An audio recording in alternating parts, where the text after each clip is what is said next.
Hello, everyone. I'm Candid Stanisci of Football Talk. Welcome to the Spanglish World Network on Zingo TV, channel 250. Please remember to download the Zingo TV app at the respective stores for iOS and Android devices. While you download the app, make sure you rate and leave a comment. Both apps are absolutely free. Zingo TV is available on Google Chromecast, Amazon Fire TV Sticks, Roku Sticks, and also on all smart TVs 2016 forward. Now joining me on Football Talk, otherwise known as formerly CFL Talk. Joining me is David Morassutti and our special guest, Eduardo Harari. Hello, David. Hola. Hola, Eduardo. Hola, Frank. How are you doing? Hey, what you call your pasa? I think that was who said that? I think it was George Carlin. But anyway, something like that. So here we are, guys. Real quick, football. We're going to talk about football. We usually talk about the Canadian Football League. And I was just wondering if there was a subject as far as the Canadian Football League that interests either of you. Free agency is on its way. Guys like Judge are staying in Calgary. We have a couple of nice pieces of news there where players are going back to their original teams. Is there anything else, David, that you'd like to toss in before we talk about the other football league, the NFL? No, I mean, I think that is the story, right? Don't really think there's any other story that really tops it.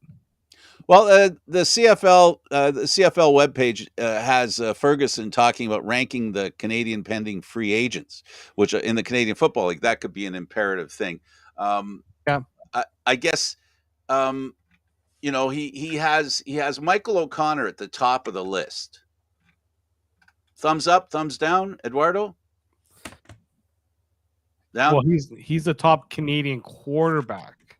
Yeah, that's left standing in BC. Because see, the way that he does it is he does the top for each position. Yeah. Okay, the top running back's Andrew Harris. Yeah. I don't see any Canadian running back that's a free agent. That are free agents. There's one in Winnipeg I'd pick over him. True, but he's not a free agent. But he's not a free agent. Fullback, Mike Miller. Yeah, I mean, fullback, it's kind of a niche position because not every team employs it the way that it's traditionally employed. So, but Miller is among. He's there, like he says here, because of his special teams. Yeah, that's where the fullbacks really possess their values for a lot of teams, is with their special teams. If it wasn't Mike Miller, I think Declan Cross would have been up there too. Here's one that we all know, and this one's I think this is a pretty. I'll call it a lock. Curly Gittins. If you don't count the Grey Cup, especially. Yeah, I mean, he even mentions it here that Nick Dembski would be but no, Curly Gittins Jr., when used and targeted properly, I don't even think among the top Canadian receivers. I think he's among the top receivers in the league. He sure was during the season. He did have a point in the season where we all, about 2/3 of the way through the season, he looked like the guy. More than the Canadian guy. He was the guy. Yeah, I know. It's funny because, I thought he would have been among the top priorities for the Argos to bring back because he's a ratio changer. But I also know he is looking at some NFL opportunities, and that could be a part of the reason why he hasn't signed in the CFL yet. On the offensive line, if Nick DeCastro played, he could have been in this conversation. But his injuries this year, and the Argos are definitely looking forward to him coming back. The coach, he's very high on him coming back and thinks very highly of him. But for the guy that did well this year, he says Ferguson says Michael Couture. Yeah, no. You mean anybody on that Winnipeg? That's not mentioning Stanley Bryant. No. Well, exactly. Really, it's not surprising because Winnipeg does employ one of the better. Oh, absolutely. Absolutely. Defensive line, Robbie Smith. Yeah, definitely. After that game he had in the Grey Cup, he was part of the reason. He was the reason why they won it. Yep. Like everyone was talking about when they're talking about the Argos and Chad Kelly marching down the field and getting the field goal.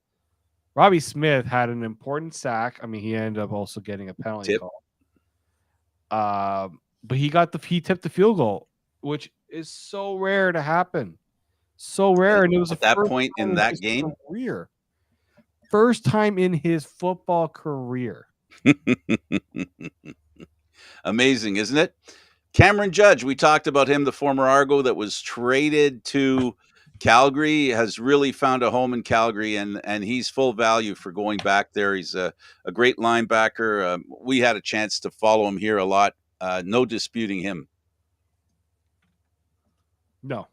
A bounce back season for him because he did not have a good season in he not have a good season in Toronto. He definitely had a bounce back. 2021. And the guy he traded for, the best defensive back, Royce Metchie. Yeah. Not bad. It's funny. Yeah, like I think he's not as clear cut. I think he was. It's funny because he was traded for Cameron Judge. Exactly. But there are some other guys. But yeah, Mechie's got the name recognition for sure. Okay, well, let's go to the No Fun League. Well, okay, the NFL, and we'll talk about the first game. The Dolphins almost surprised Buffalo. No, they did surprise them. They gave them a run for their money. They gave them a scare. No, they gave them a run for their money. And Sure I'll tell you one thing: if you, I love Buffalo, but the way Buffalo played this game, they did not deserve to win. No, but if you go statistically, they churned up far more yardage than the Dolphins did, 433 to 231, an extra 200 yards. That's a good game, 200 yards. Mm-hmm. But when you have a 17-3 lead going into with 5 minutes to go in the second quarter, and you lose that lead going into the third, into halftime, I mean, that's sad. That's truly sad. And the only reason that I will say this, the only reason Buffalo won is because they had that 11th man in the field, and that was the crowd. They were ahead 17-0, David, and it really was. I think if the Dolphins don't take all the penalties they took, it might have been a little different too, because they took some bad penalties. Yeah, no, they did. Those are things that you play a really good team. Like the Dolphins were able to stick around because of that. But if you play against a really good team, those mistakes are going to burn you. And it could be the difference between winning and losing a game. So, I mean, if you're a Bills fan, the good thing is they did it in a game where they won. Now the question is, will they be able to overcome it? Will they be able to, shake it off in a way? That's what I'm saying. Because the Bengals are not going to let them get away. It's a little different team. Well, you looked at that game against Baltimore, a fumble on the goal line, they take it back 96 yards. Absolutely. And the other thing is that Miami, those penalties hurt as well, because they finally caught Josh Allen making a mistake when he was ahead 17-0, and they really could have buried Miami. And then, Josh, he made a mistake, and it was an excellent opportunity for Miami to do something, Eduardo. And you're right.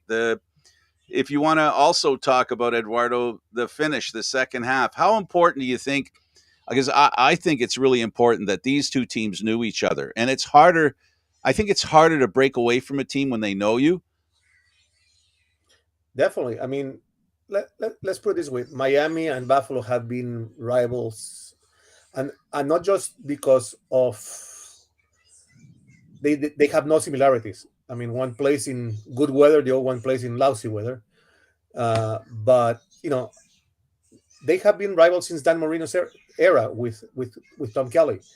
So I mean, that that that's that's going far enough. And like I said, for me, Buffalo did not play. They didn't do justice to all the positive stuff that they had with them. I mean, what more encouragement is that your teammate came out of the hospital after a concussion, trying to give you the win in Baltimore. I mean, they had the inspiration, they had everything, they had the home field advantage, and they were this close to losing it. Well, they were behind. A scoop and score led to a lead for Miami, David, and they didn't hang on. Yeah, exactly. I mean, go ahead, Eduardo. You want to say something? I mean, if you think of how the coaching of Miami was, that they went all the first half was done by kicking field goals and penalizing Miami's mistakes when interceptions and fumbles and this and that. That's sick for a team that is supposed to be a contender for the Super Bowl. Yeah, no, and also you can throw in Miami's inexperience, under center, and how there were so many clock violations. I mean, just think if they had their quarterback, if they had their first string quarterback, what this game will look like. Yeah, no, I totally. Even their second stringer, right? Like they were down to their third. Like Bills fans can be happy about the win, but you'd be a third string quarterback making his first ever playoff start and was on the road, right? Like I said it was going to be a blowout because everything pointed against Miami, and the Bills they wanted to make it tough on themselves. You remember what I said? This was a good game for the underdog. And I had makings of a great underdog. I almost got my wish. I said Miami. Yeah. Well, I didn't. I didn't want to bet against the Bills. In a way, they're our local team. They're the closest team to where we all live, and they're kind of a home team in kind of a way. So it's always nice to cheer for the home team and hope that the local fans, of which Toronto has a few Bills fans, end up elated because they win the game. But I'm sure, as you both have hinted, every Bills fan was wondering whether, no, please no. And they were, listen, Buffalo by far was the better team. Buffalo by far had more yardage. Miami kind of gave the game to Buffalo. The little bit that Miami did badly, which was penalties and clock management, and the quarterback being inexperienced, they were as close as you could get. But I'm not one of those people who believes that you could add, okay, number 2 quarterback, and let's add what the difference that he is with the other. And I think then you have the defense. I like to think that teams rise to the occasion. And I believe that Buffalo suffers from everything a favorite, in a first game of the playoffs. This is why, we watch in sports all the time, upsets that happen, because, to be honest, the top teams are looking past the bottom teams, who are usually the ones they meet early in the playoffs, right? Right. The only thing I can say is I hope that Buffalo doesn't play the same way against Cincinnati, because they are going to lose that one. If they play the same way they came out to play against Miami, Cincinnati will crush them. Because there's no doubt that Cincinnati is a far better team. But fortunately for Buffalo, and as you said, David, they had this bad game at the right time. If they're going to have a bad game like this, it's best that it happened here. And it becomes kind of a wake-up call, and now they've got to think not only about the guy that walked out of the hospital, they got to think about the team that's going on the field up against them a little more. I think this is where they're going to have to be a little more aware of their opposition. This is not a Miami team they're playing. They're playing a team that I think they made it to the Super Bowl last year, didn't they? And not just that, they have a hell of a good quarterback. I mean, you cannot you cannot bet against him uh, in playoff situation. Uh, and and the other thing that I'll you know what, it Cincinnati is accustomed to playing in cold weather. It's not Miami, so you have to really pay attention. Uh, you know, and they also have to think they have their two the defensive backs are injured from the Miami game. Yeah, so So they were handicapped. Let's move on to David's favorite game of the week. Well, I don't know if we can call it the favorite game of the week. Oh yeah, that's a Jersey over there. Um, the Cowboys won the most lopsided game of the week and probably one of the most lopsided games in a while. They beat the Tampa Bay Buccaneers, led by Tom Brady, 31-14. He didn't even look as good as he did in his first playoff game. Some might suggest this might be his last football game in Tampa. I was going to say, hoping, yeah, last game in Tampa, I could see that. I think he sees. This was very reminiscent of his last game in New England in the playoffs. Look, team was just outplayed start to finish. Offense looked brutal, right? I mean, there were some drops and stuff, but yeah, he has no running game there, right? Like it very much reminds me a lot about his last game in New England and what led to his decision to move on. And I think there's going to be many teams calling, and there's going to be many teams that are going to have the situation he's going to want to go to. he already has his next contract, and we know where that is. He's going from one seafood town to the next.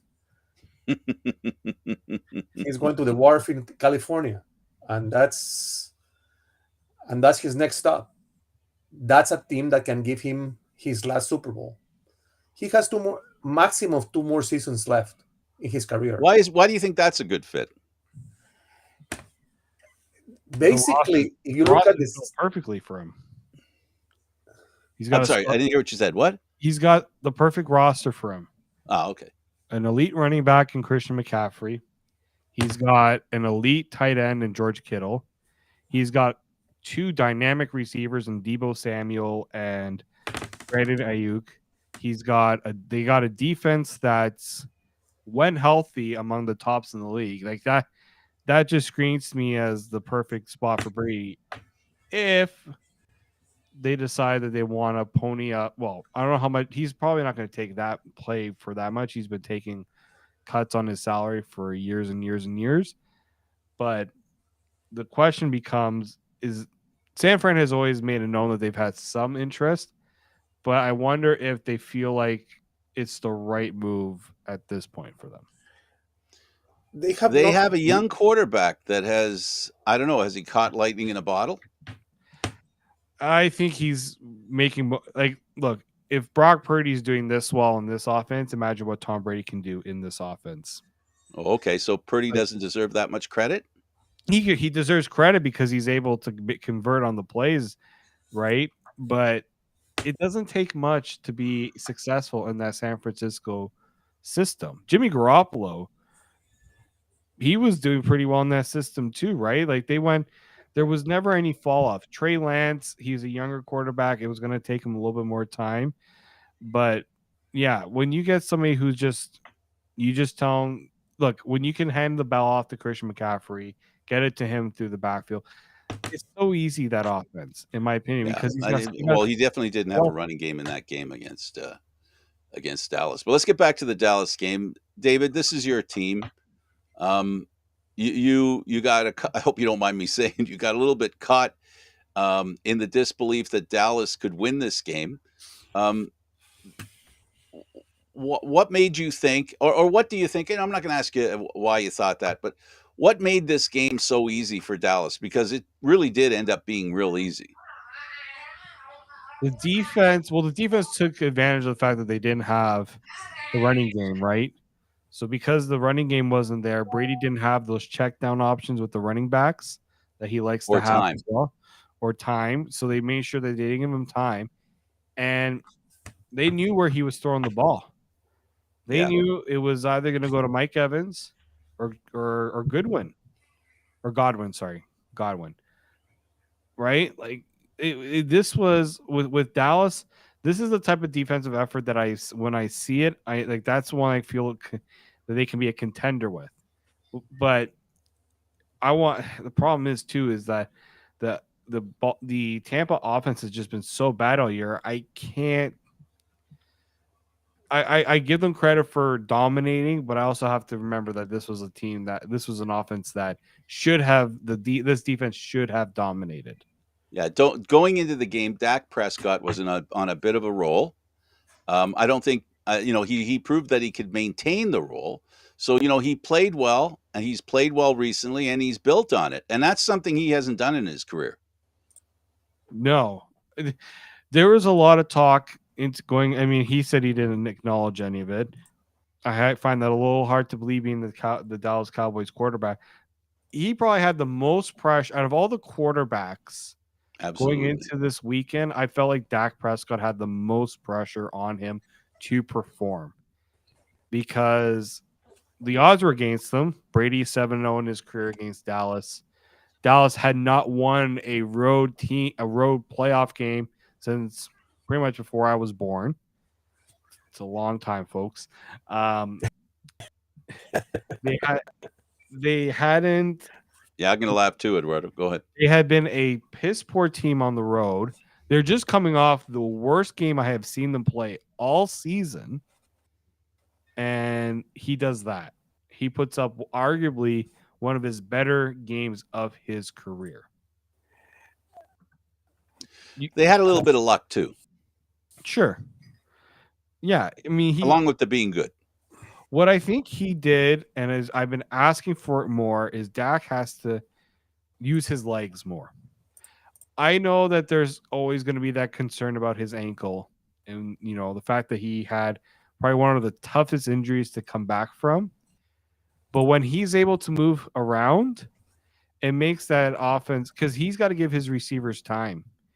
Like those receivers need time, but I think the fact that Dalton Schultz, the tight end, very underrated in my opinion. He makes that off. He makes such tough catches that the other receivers don't always make. And the offensive line had an easier time because Dak was able to extend plays with his legs and didn't need them to.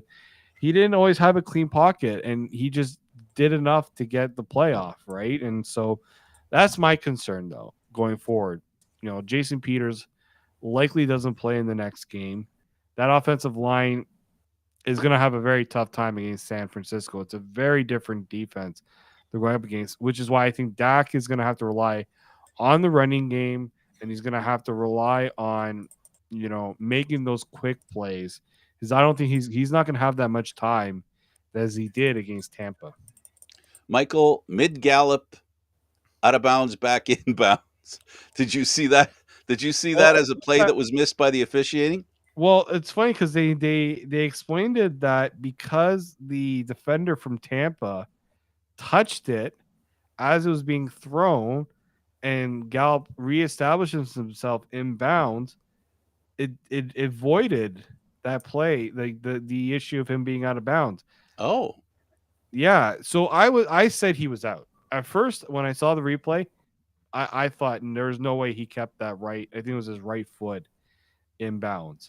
But then the official. This is what I love about what ESPN and these networks are starting to do is they have the rules expert Yep. right there, and he said because he touched the ball, the defender touched the ball before Gallup made the catch, it avoided that penalty. That penalty then didn't even become a factor, which I didn't know. But that's what really good. That's what a really good broadcast can do. It can Yeah, be it very. was an interesting play to say the least. Mm-hmm. Oh yeah, no. I mean, I was worried that play wasn't gonna get made because that's sorry. that like Michael Gallup is probably the only receiver on the team that can make that play. I'll say that. He's But the his only favorite one. receiver on the day was Dalton Schultz. Yes, because he was the one that was going up, and he was the one taking more of the physical toll to make the plays. And Dalton Schultz has been one of Dak's favorite targets all season, right? He was injured, I believe it was last year or the year before that. Like when he was out, the Dallas offense was in all was out of sorts. That's what he means to this team. The Yeah, one he had 8 thing, David, targets from Prescott. the one thing that I saw in this Dallas game, for the first time in a long time, I saw Dak stepping out of the pocket a lot to Yeah. making those throws. And normally Dak sits in the pocket as long as he can. And it made him look very strong. Really, I mean, because he had the options. He could run it himself or pass it. And we know if Dak runs, there is a very rare chance that they will catch him. I'll say his best play had to be that touchdown that he ran in. They brought it. They reminded everyone that it was the fact it was pretty much the same play as what Peyton Manning had done to the Cowboys years ago when he was in Denver, Yeah. where you make the other team think that a run's happening, and you fake it, and it's the easiest play you can make. It's the easiest play you can make, and it's because Dak is using his legs. He hadn't been using his legs that much this season, Yeah, no, and he hasn't. But and his I health don't. also is something that he's getting to being healthy. He had a couple of tough years injury-wise. Oh no, that's there's no doubt about it that like he is someone that I think is looking out for the fact that he knows he needs to be healthy for this team to be successful. I'm just looking here, like you know, he was usually a guy that he would average over 5 yards per carry. Last season it was 3. The year before that it was 4. I mean, and this year it was 4. But if you go back to when he first started his career, 3 straight seasons with 6 rushing touchdowns. Yeah, It makes it opens up way more options for the offense when they realize, oh, he can actually run it in. you look at Leonard Fournette. Who would have thought that he would have gained 11 yards on 5 runs? You know what's funny? Because Dallas is usually not They're uh, run friendly. run. They're not. They suck against the run usually. They're run friendly. And you And know what? I'll credit the guy on this jersey, Leighton Vander Esch. He was excellent against the run. It's going to be tougher for him because Leonard Fournette is more of a north-south runner, not an east-west runner. Christian McCaffrey is not much of a north-south runner, but Leighton Vander Esch played a big part in that, in stopping that run game. So Dallas gives the old thump to Brady. Prescott builds on his reputation that's been on the plus side. They win and they move on. Dallas moves on. That's something they haven't done in a few years. We talked about the Cincinnati Bengals. They played the Ravens of Baltimore. Um, the Ravens did not look like the team that we're accustomed to. What was the difference in this game, Eduardo? I think it was Cincinnati's running game. They really played well.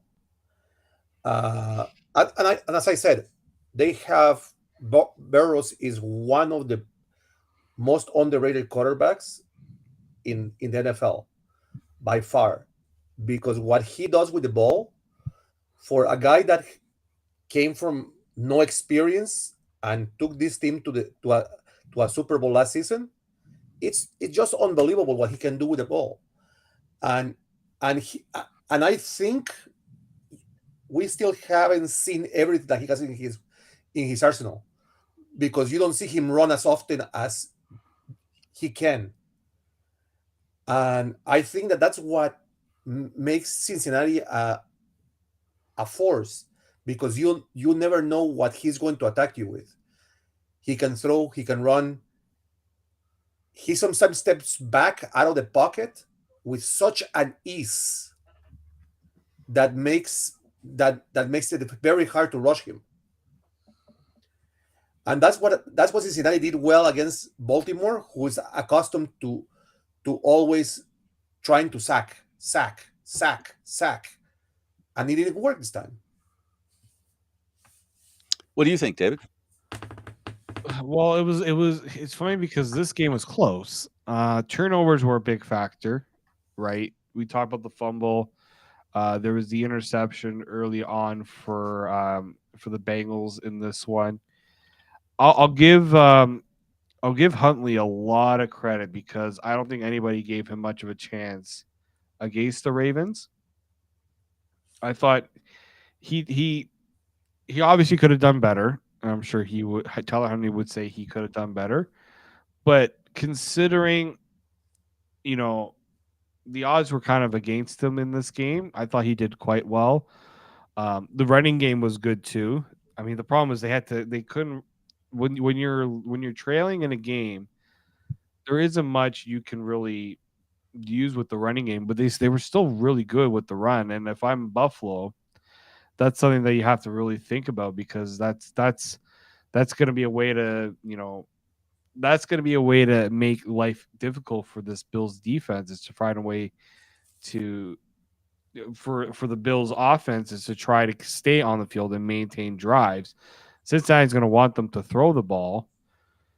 Bengals also, when I look at the Bengals game, I thought they were going to run away with it in the second half. They did have a great first half. They were really slow to start. I thought they were going to be on a good path because I thought, Jamar Chase, there was one drive where he had all 5 catches and he was 9 of 12 for targets at on 12 targets at one point. I thought he was going to take the game over. Then it just never really materialized. And I'm like I mean, credit Baltimore because they found a way to shut it down. But Buffalo is going to make that even tougher. They know who the top matchup is going to be. It's going to be Jamar Chase. So now Joe Burrow is going to have to find somebody else.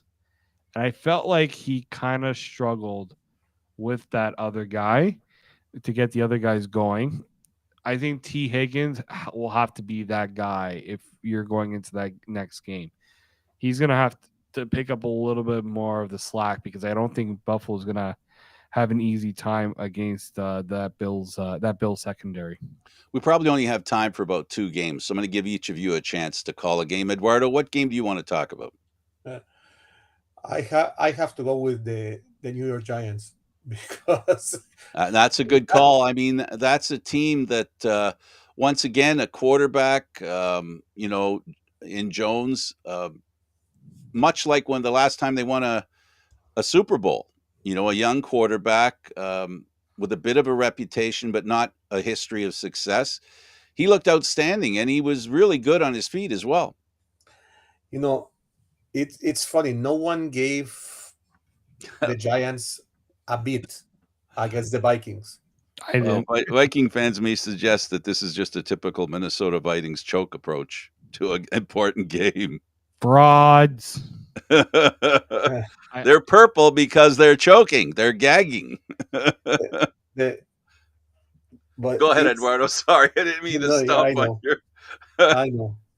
But no, the Giants were David. The Giants were a good team here, and they have another young coach. There are so many young NFL coaches out there, and they're having so much success early in their careers. This is one here. Yeah, Brian Daboll. It took time. I felt like I thought that New York was in a bad spot to start the year, but then they found their stride. It also helps that when your best offensive weapon, which is Saquon Barkley, showed up, And I think the best decision they made was to give the younger receivers the rope. They were the ones that were going to be leading the charge, but it was also Darius Slayton being able to make the big plays. Um, but yeah, Saquon Barkley, like as much as Daniel Jones deserves credit for what he did, if Saquon Barkley wasn't, his running back, I don't know if if Daniel Jones does as well. He did spread the ball around, though. Yeah. He did move things around, keep the defense guessing. Minnesota, early Minnesota looked like they had this game in the bag. It changed, and I can't believe how quickly it changed. The one thing I have to say for the Giants, they are goddamn consistent. They that's what has that's I what guess took them. Giants make big plays. No, okay, You know what? They have been from day one in the season working towards getting somewhere. They knew they weren't going to be a runaway with the league or with the division, but they knew that if they maintain their steady pace, they would get somewhere, and they proved it. And I think because I don't want to be bad on the Eagles, that the Eagles are a strong team, but if you can beat Minnesota, anything is possible. but then is there a hard luck quarterback more than Cousins, David?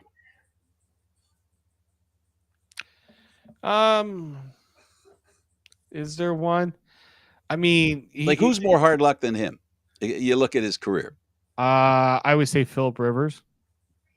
Philip Rivers would be that quarterback for me because Kirk Cousins, I've been calling him a fraud since his time with Washington. Like, I'm sorry, he puts up numbers, but when the big moment calls for it, he never delivers. Right? This was a big moment. And on a 4th and 8, for him to throw 3 yards, I'm sorry. I don't care what play is called up. That's on the quarterback for not realizing the situation. But my biggest issue, you have arguably the best wide receiver in the NFL in Justin Jefferson. And as an offense, all you can do is get him 47 receiving yards on 7 catches. That is a joke. That is a joke. I feel like in the offense, I think the defensive coordinator was fired. The offensive coordinator should also be fired. Like TJ Hawkinson had an amazing game because the Giants do not know how to cover tight ends. It has been their thing for years. But there is no way that you can win a game with Justin Jefferson having less than 50 receiving yards. And that's on the quarterback for not finding a way to get his best target into the game against a Giants defense that, simply put, isn't they're not a well-renowned defense. They're not known for being a shutdown pass defense. So I don't understand why they struggled to get him going. Unbelievable. Okay, Eduardo, you called this game. I'll give you the last word on it. What did we miss? I'm going to tell you, I am going to put this game very tight, and I'm going to take the Giants by 1 in this game. That's his last word on this game. Okay, David, what game? There's a couple of games left. Which one do you Chargers. want? I mean, we have to talk about Chargers Jaguars. We have to talk. Okay, let's talk Chargers Jags. Get her started. Chargers win it. Sorry, Jags win it 31-30. I mean, when I hate when people say, "Oh, this is over in the second quarter." No, I'm sorry. Even with Justin Herbert, any team can come back, and we just saw that. Does Brandon Staley get fired? He should have. I don't know how this guy still has. Like the fact that the players if the players are saying we need to keep our coach around, I'm sorry. This isn't a let's make everybody happy business. This is we need to win games, and Staley, this is not the only time that he has done questionable things in the game. It's a bit of a mockery, in my opinion. But he's even being criticized for what he did in the last game. There's a carryover of criticism. There is. You put up 3 points in the second half. People are like, how did they lose that game? You only scored 3 points in the second half. Okay, I don't care how big of a lead you have. You're not winning that way in the NFL. There was no reason why Justin Herbert should have had 43 pass attempts. Trevor Lawrence was going down and having one of the worst playoff debuts for a guy who's so highly touted. 4 Absolutely. interceptions, 3 to 1 guy. Three of them to one guy. But you know what? But you know what the Jaguars did? They said, you know what? We got a pretty good running back in Travis Etienne. We're gonna give him the ball. 20 rushes for 109 yards. And frustrated their opposition because they couldn't get the ball back. The Chargers also have a really good running back in Austin Eckler. 13 carries for 35 yards. He had 2 touchdowns because the turnovers put them in great field position. But you have a great running back. He should have had upwards of 20 carries. But because they decided they want to throw the ball, which when you're throwing the ball as much as they were in the second half, you're giving the Jaguars ample chances to get back into this game. Like, what are you doing? An ineligible man downfield? Which rarely gets called. It's a very rare penalty. It hurt, though. It changed the game a little bit. Yep. Staley got outcoached.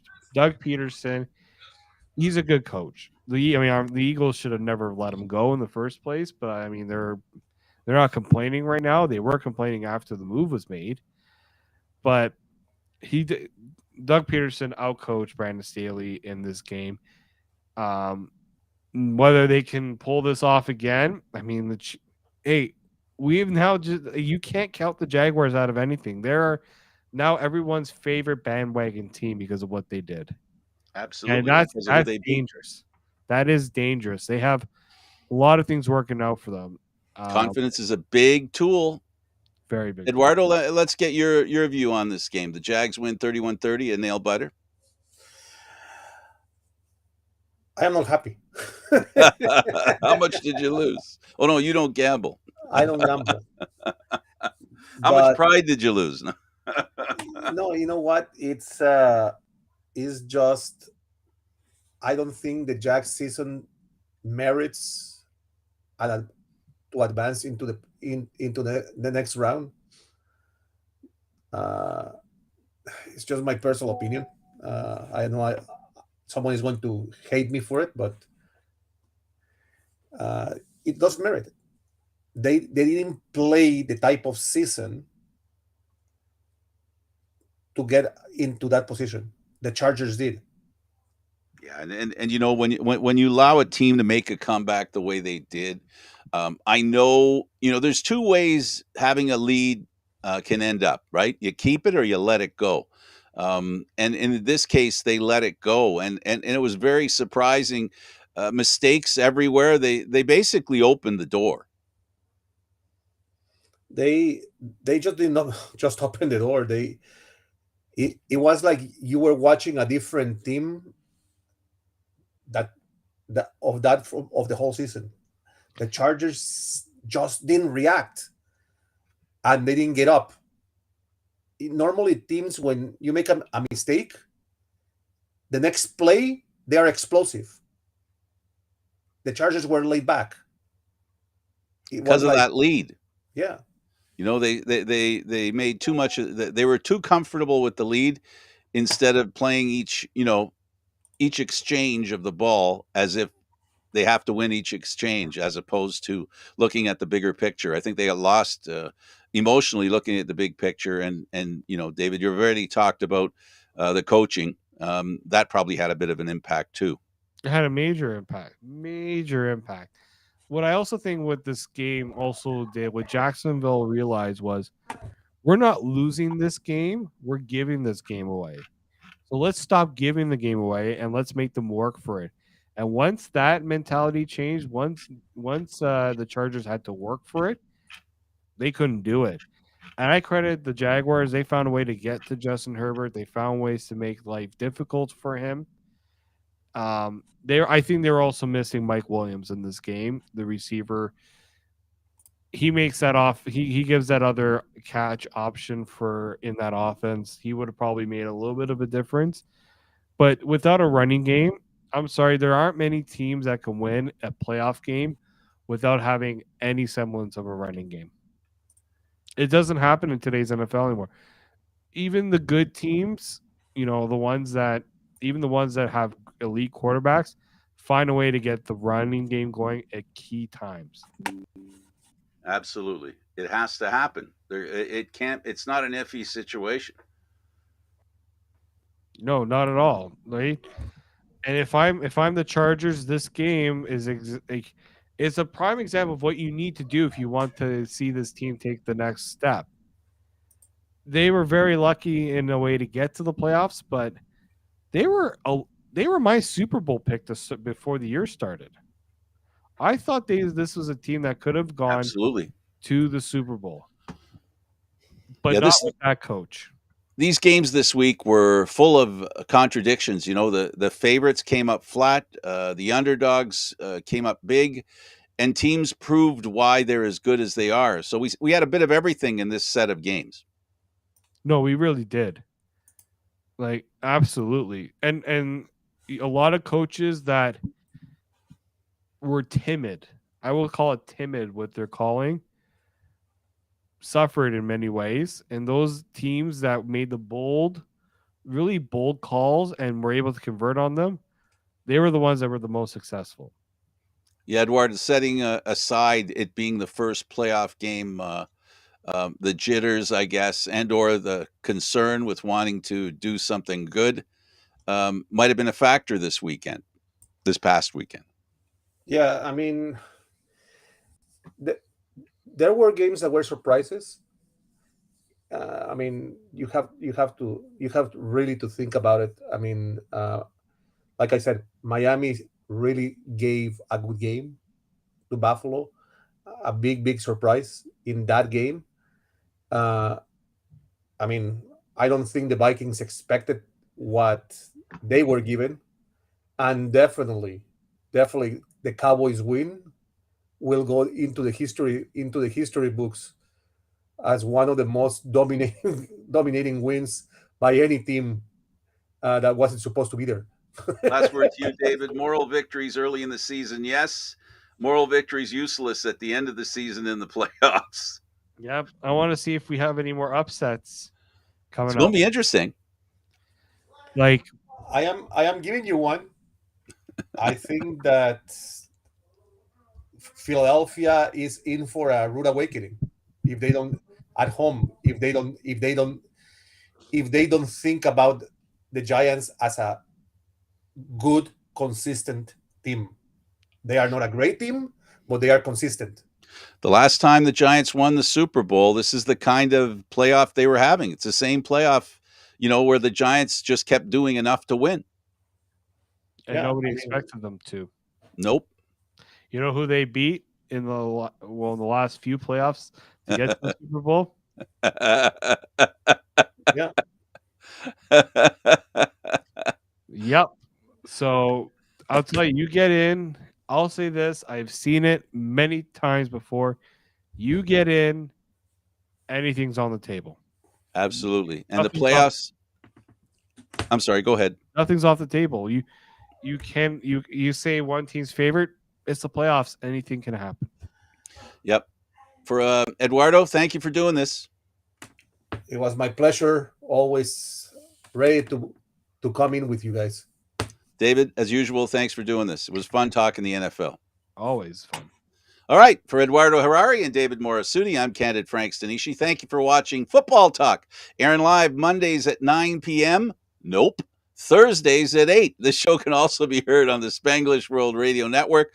For football talk, news, entertainment, and other sports programming we offer, please check out SpanglishWorld.ca. Spanglish World. Watch it, hear it, read it, download it, and live it. Thanks for watching, everybody. Have a great week, and enjoy the football coming up on the weekend.